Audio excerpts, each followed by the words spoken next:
Tumbeta italia katika anga. Like this. He's a chief goon in this country. My lord. Ndio. I wonder. Ni goon si goon. Iko Nini. So majuzi nilikuwa na uchumsa anaitwa Le McQueen ama Lee McQueen. Na alisema kitu interesting. Alisema that according to yeye and the word on the ground in place kama Kisumu ni the next Luo kingpin, it's either Babu Owino or Raymond Omollo. And I remember thinking Raymond Omollo, but tunajua siku kwa ground so siwezi jua. And then interestingly jana kuna vile Babu Owino alibaki ame-release this like scathing attack on Raymond Omollo. Alikuwa anasema Raymond Omollo amekuwa ki-plan some nefarious things against him, and apart from that alimeanza na like his brother-in-law who by the time alikuwa na release his statement, allegedly his brother-in-law was missing, and that was courtesy of Raymond Omollo. Wacha tusikize. Ladies and gentlemen, today around 4 p.m. my brother-in-law Geoffrey Ajiki called me and told me that he was arrested by 6 DCI officers, and he told me that he was being brought here at Nairobi area police headquarters. I am here at the moment. We've not found him. My brother-in-law, and right now his phone is off. My brother-in-law did inform me yesterday when we met that one Raymond Omollo has been intimidating him, said that he would finish him, he would finish all his businesses. And today, he has sent goons in the name of police officers to arrest him. Damn, okay. So, Raymond Omollo, like from the outside looking in, I always look at him as this calm guy. And even like nikionaga, even akibonga politically, he sounds like a guy who's trying to bring a new form of politics. So I'll actually admit that I'm actually surprised if this is real. And yeah, I'm actually surprised because najua Raymond unkaliaga tu msee ametulia, ana story mob. Alafu nikimwangalia politically, I feel like ni msee who plays his position. He knows the position he's supposed to play. And that's the reason why even politically, he was able to survive the Kindiki to Murkomen transition. Najua, to be able to survive such is also not as easy as people think. And also to be in such a sensitive docket like interior. But yeah, maybe there's a reason why I'm accused, because why has he been able to survive both Kindiki and Murkomen? Maybe he does nefarious things, but doesn't look like that. But tuendelee. If there's any charge against my brother-in-law, present him before a competent court of law tomorrow. We will be there. The rally that is being organized in Kakamega, we will be there. And you cannot stop this rally. This rally is bigger than you. You are just a mere PS. Damn, you're just a mere PS. I have to say something I just said. The PS for interior. Interior is a very sensitive docket. And interior is a sort of docket that for you to get the PS of that. Because remember, the CS has changed, but the PS has remained constant. It means that the president trusts you to a certain level. And yeah, so I don't think the name mayor is a sort of name to use. But I understand, najua, all is fair in love and war. So, okay. In the interior section, there's nothing you can do. We've dealt with bigger people. Kama boss wako ndiye hatuwezi, wewe utatuweza aje? And Raymond, as we speak, you are organizing goons being transported from Kisumu. From tomorrow will be transported from Kisumu all the way to Kakamega to bring violence, to hurt other Kenyans. Okay, to the goons. Kama wewe ni goon, ubaki umetolewa Kisumu, upelekwe kwa Semeji, Kakamega, kukos violence, wewe ni mjinga. Because first of all, ukisikia umundu kumundu, hauta notice ama hauta understand what's going on. So language is very important. Ndiposa, lazima ujiprotect. And the only way kujiprotect is to stay back in Kisumu. Like that would be stupid. But maybe there's another way to look at it and be like, if it's government funded, then maybe you're a little bit safer. But kumbuka even during the protests the last year when ule msanaitwa Ngombea Baba aliambia Sakaja panga vijana, bado part of wale vijana walipatikana walitandikwa, walikuwa naulizwa umetumwa na nani? Sakaja. Umetumwa na nani? Sakaja. And hapo ulikuwa natandikwa Nairobi. I'd say it's your chances of surviving maybe are much higher than Kakamega. So why would you go to Kakamega, especially saizi considering how Sifuna star is shining? The last place that you want to go to challenge Sifuna is Kakamega. Yeah, I don't know kule hiyo Kandui iko, but you don't want to go there. That's all I know. So if you're a goon, of course I watch Iko Nini, but kama unajua goon na watch Iko Nini, ama wewe una watch Iko Nini lakini best yako ni goon, mwambie je atulie. That's not the place to go. I want to challenge you. I want you to come to Kakamega yourself. We see if you will still be Raymond Omollo. And my brother, you cannot intimidate us. Boss yako mwenyewe hatuwezi. Wewe utatuwezaje? The other day you organized goons who vandalized our PA system at Kitengela. You are paying them 1,000, 2,000 Kenya shillings. And I want to tell you that we will not stop until we reach our destination. Thank you. Okay, so hiyo isa ilikuwa statement from Babu Owino. That was by yesterday. Alikuwa anasema brother-in-law wake ana miss. Alafu pia kabonga juu story ya Kitengela. Kwa story ya Kitengela ni interesting because one of the things that happened in Kitengela, of course, there was someone who was killed, which was very unfortunate. And the other thing is tear gas ilikuwa released in the middle of the crowd. And now, according to Murkomen, the police were not involved. It's civilians working with rogue police. So by the police, I mean the Kenya government was not involved. So alibaki akirelease statement which I found to be super interesting. Akisema that they are going to leave no stone unturned. Baka wapate the policemen that are working with civilians kukos chaos kwa hizi rallies. And okay, I don't know if I buy it. But one thing is, umsali disappear. After that statement of angusha watu 10, angusha watu 15, he ended up disappearing. I don't know, it's because protests ziliisha. Because kumbuka, they unleashed maximum violence on wase mpaka protests zikaisha. So I don't know if that's the reason, but wacha tusikize. Now, Interior Cabinet Secretary Kipchumba Murkomen says police have launched investigations into the misuse of tear gas canisters at political rallies. Speaking in a Nyuki after a high-level security meeting, Murkomen revealed that authorities suspect police equipment may have been diverted into civilian hands. He warned that anyone found culpable, including officers accused of colluding with civilians, will face the full force of the law. This is interesting. Okay, so why would civilians be used to throw tear gas at a Kitengela rally? The Kitengela rally was super successful for ilikuwa ni Sifuna, Babu Owino, Orengo. So why would they throw a tear gas at their own rally? Makes no sense to me.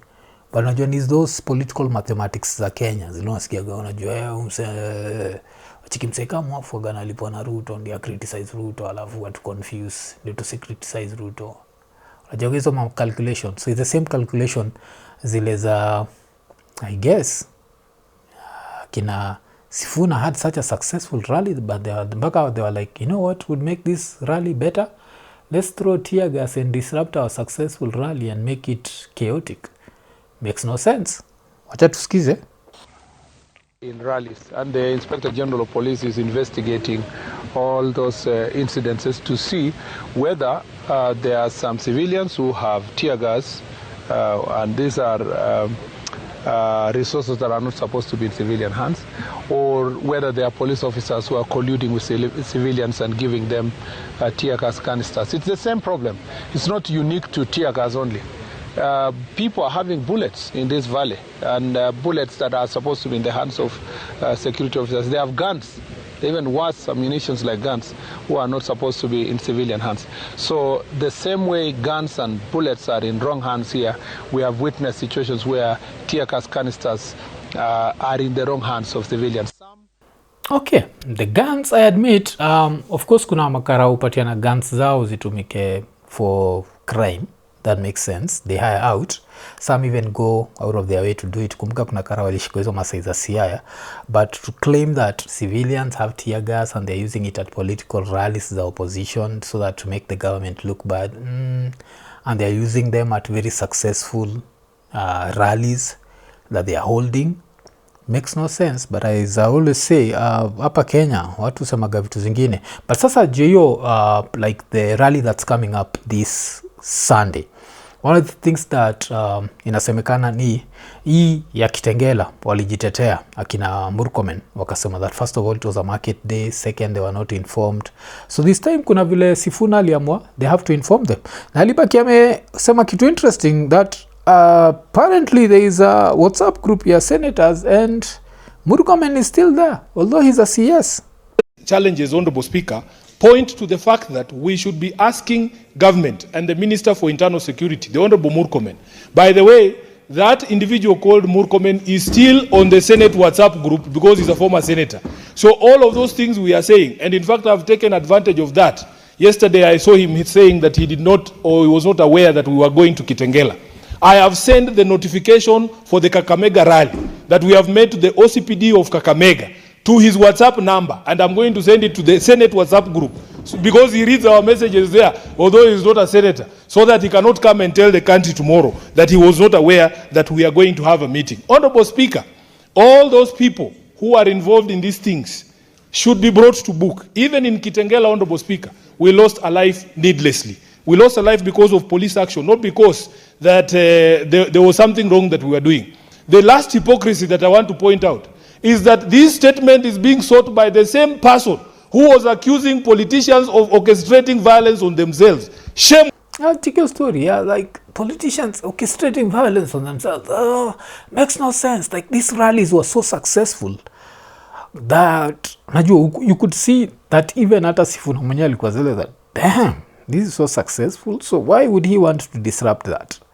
So yeah, here it makes sense. Like why would you disrupt your own successful rally? So I guess hapo itabidi Murkomen come up with like another sort of reasoning. But yes, I'm looking forward to kuona what's actually going to happen on Sunday, because now ni Kakamega.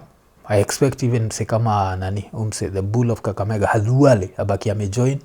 So it's going to be interesting. Let's wait and see, and let's wait and see if yo makarao atakuwa involved vile Babu amesema ama itabaki tu imehappen roho safi. Because one thing that's happening is these goons, they become a problem. And how do they become a problem?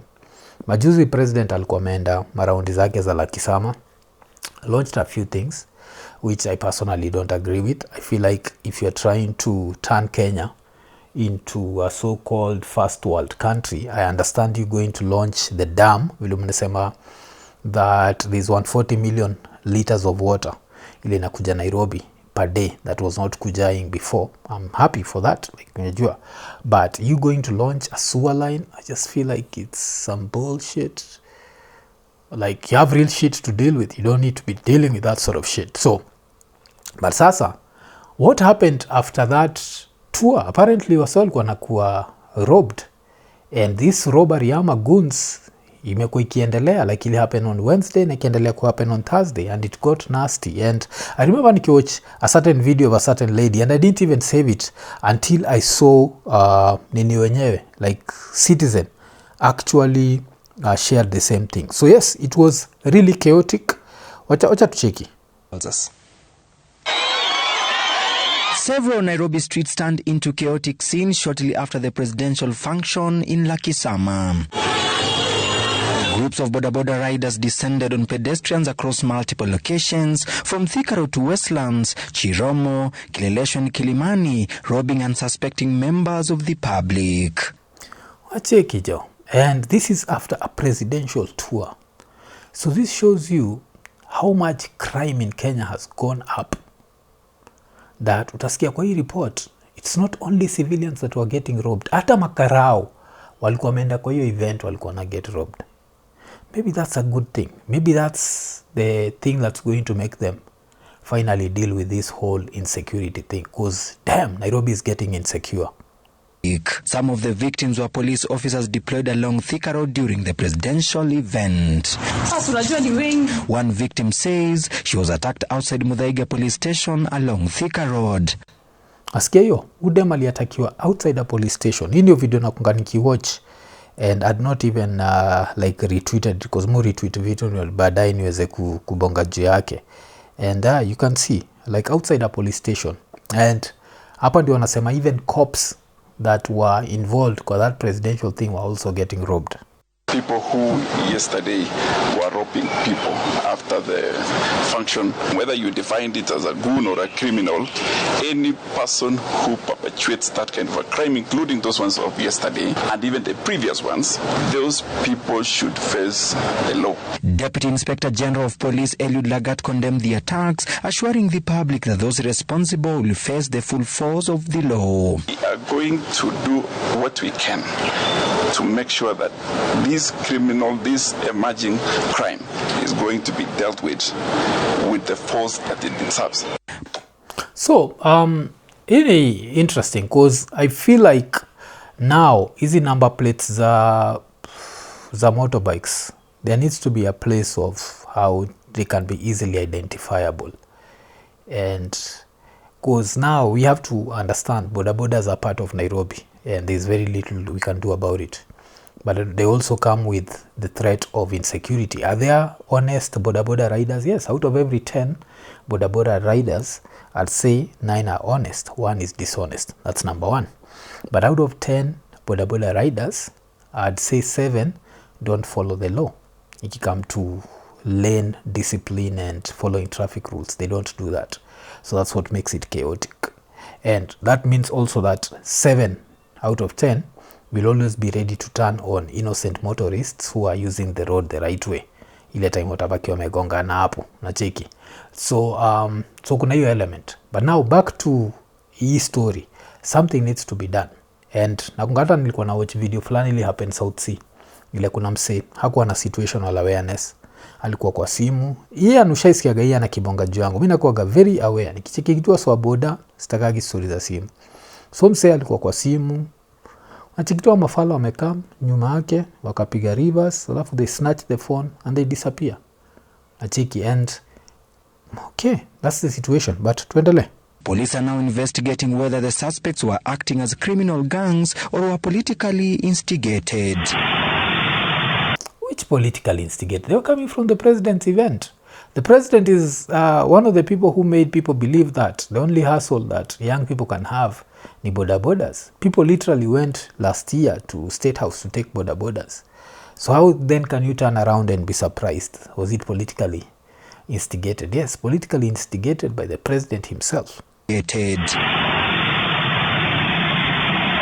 Authorities confirmed that 2 suspects were in Kilimani, while 3 others were arrested and 5 motorcycles nabbed. The suspects are expected to be arraigned on Friday. Anybody who have had or who experienced that kind of a problem, this is a two-way engagement where the other side of a persons that who got affected should be able to make a complaint of an official, enter an OB, so that we can have investigators follow through. So kitaka kujua pia nikidigress kidogo, kitaka kujua vile there's that famous thing that time heals anything. Time has healed the hatred and the vitriol that we had against this guy. Remember last year we were like, arrest Lagat. DIG Lagat has to resign. This dude is right now just releasing statements in public and no one even remembers. Even me, like saizi ndo nimekumbuka like, damn, oh shit, Alberto Joang, this is that guy. Tulisahau. This marked the second incident. In March last year, traders and motorists along Thika Road and Outer Ring Road suffered losses worth millions following chaos shortly after presidential tour of Mathare and Ruaraka. So, at some point, the president has to blame himself for this. But you see now, the president is also saying a good thing. I don't know if he actually means it, but he addressed this story. I don't know if he was addressing it directly, but he addressed this story and the fact that Nairobi needs to be made Nairobi. And because kitu moja siwezi kudanganya, me personally, Nairobi has been my home and I'll always love Nairobi. And that's the reason why when I see all the chaos and all the bullshit that happens, I'm always like, we can make this city better. Nakumbuka kuna footage wasa alikuwa na share. And the footage allegedly was ilikuwa footage ya wapi? Ilikuwa footage ya Addis Ababa, and the president of Turkey had gone to Addis Ababa, and if you just saw how it looked like akipelekwa through the streets, it looked really good. Like Addis Ababa is super organized, it's super. And then when you look at our city, Nairobi inakuwaga super disorganized. And Nairobi inakuwaga chaotic kabisa. So something has to be done about Nairobi. Iko Nini, najua mwaka ni mpya lakini injili ni ile ile LemFi. So kama uko US, uko UK, uko Canada ama uko the UAE na unatry kutuma do Kenya, baki umechangamka, ingia LemFi, utabaki umepata the most competitive rates. Lakini apart from that, on your first transaction ya $100 or more, utapata $20 sign up reward. So unangoja nini? Baki umechangamka, chap chap, ingia LemFi. LemFi, international payments for everyone. Iko Nini. And the president actually says a few things that I fully agree with. But now the question is, does he actually believe this? Is he more worried about... Because I think one thing you'll notice, the president does not care about his middle class. The middle class and small business owners, he does not give two fucks about them. Ukitaka kufunga biashara, funga biashara. Yeye anataka ushuru yake. Hajali kule utatoa items. Anataka items zake hii mwaka. Haijalishi kama last year hakuwa amekwambia. Hiyo ni shauri yako na nyanyako. So I know that. And if you come to middle class salaried people, he's going to raid those pay slips. He does not care. But he come to boda boda na huku chini, watu wa chini, he cares in his own way. Ile like, I'll give them handouts because they're the majority and hopefully they'll bring me back. So when he talks about making Nairobi safer, who makes Nairobi unsafe? Mostly nakuwaga ni watu wa boda na wase wako hivi hivi. So wacha tumsikie speaking the right things, but does he actually mean it? I had a meeting with the governor of Nairobi because we need to sort out the city of Nairobi. The city of Nairobi is not just another county. This is the capital city of Kenya. This is the face of Kenya. This is the seat of the Republic of Kenya. Many people who say they have come to Kenya, they have actually come to Nairobi. Na hii kitu hata nezaenda as far as kusema ukicheki Giase walikuja Kenya kina ni Austin Holloman. Hata ukisikia hata Demka Kelisa kibonga juu ya Nairobi. Au bonga juu yake in a way ile design like this is the closest they have to like a New York. Not that it's as developed, but it has everything. Fast internet, fast what. So you're not like out disappear. So yes, kuna watu wengi wakikuja, this is all that they visit, this is all that they see. And what do they see? They see the chaos that's there, and someone needs to work on that chaos. And that is the impression they carry. If they find takataka all over the place, if they find the place in darkness, if they find the place people being mugged. Yes, if they find the place people being mugged. People are being mugged after your presidential rally. So, if it's happened before. So since it's happened before, you need to come up with ways. Kunafaa kuwa na presidential rally na happen hapa. Then kuna kuwa na makara undercover, wale wako kwa boda boda, wale wanakaa goons, alafu kazi yao ni kuarrest. And before you know it, unajua wana communicate na wale wako na nini, alafu wana arrest. That's how to deal with it. Otherwise this insecurity will always be there, where people are robbed, people are what after the president has brought maendeleo gani hii inakuja na insecurity. That is the impression they get of our country, Ama? Yes. So I have a duty, and the law is there to assist the county of Nairobi to make sure that we present the right image of the Republic of Kenya. But you know, many people are obsessed with form instead of substance. Many people are obsessed with titles and positions instead of progress. Hapo I think bado was still a swipe at Sifuna. Unajua Sifuna as the senator, maybe you obsessed na title yake instead of. But so that was Nairobi. Nairobi ended up being unsafe state after the president was at a tour So but still kwa this whole seminar, it was still interesting to see like your story them talking about Nairobi and working together. So Sakaja was still involved, and apart from Sakaja pia umse mwingine Mdavadi was still kwa hii story. And the one thing that I'll keep saying, personally, I want a better Nairobi. Najua, I want a safer Nairobi. I want a more organized Nairobi. I'd really love kama Nairobi inaweza fika even a quarter of what Addis Ababa is, because it would mean, damn, that's all I can say. And talking of damn, nilinotice kitu moja kwa expressway wameweka hizo speed things, so I don't know if they're planning to charge. Damn, okay. Oh shit, it's one thing to want them there and to talk that you want them there, but damn, it's another thing to see them there and be like, duh. So jana nilibaki nimecheki msa ipita vuf, ikaandika ilikuwa 80 km zone yake, ikaandika 100, I think ilikuwa 102. So yeah, it was interesting to see wameziweka. I don't know what their plan is, but if it's a way for the city to make money, but let the city make money. Najua, let hii kitu kuja at a price, because I think maximum speed ya Kenya, if I'm not wrong, inafaa kuwa 110, which is still pretty fast. Alafu kifika kwa 80 zone, you go to 80, then kutoka kwa 80 you increase tena. That's better, instead of just acha kaende 140, 150, 160. It's fun till someone gets injured, ama till you cause an accident that messes everybody up. Forward. And so far, about 4 trillion shillings has been transferred to county governments over the past 12 years.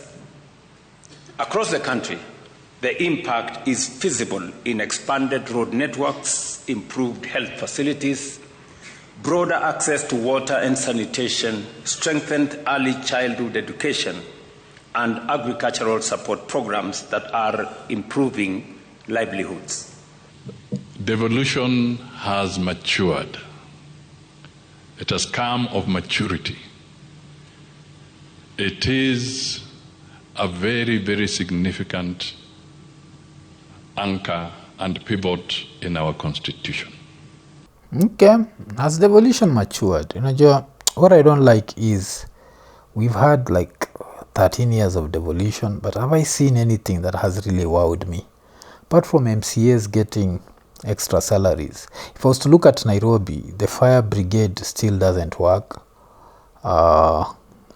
Tao ni ile vile ilikuwa inakaa before devolution na vile inakaa after devolution ile. The only difference is devolution has made it worse, because now there's chaos everywhere. Kulikuwa hata na history ili happen ile, I think ilikuwa Masai za Kasarani, which people were turning it into like a tribal affair, but it's not. Ilikuwa inasemekana some of those vibanda zime-encroach mpaka kwa barabara, and individual hustles should not come at the price of like the rest of the people who are not doing business there. So was it sad that happened? Yes. Was it understandable? Yes. And this is a problem that's all over na inafaa kufuatiliwa. It's all over.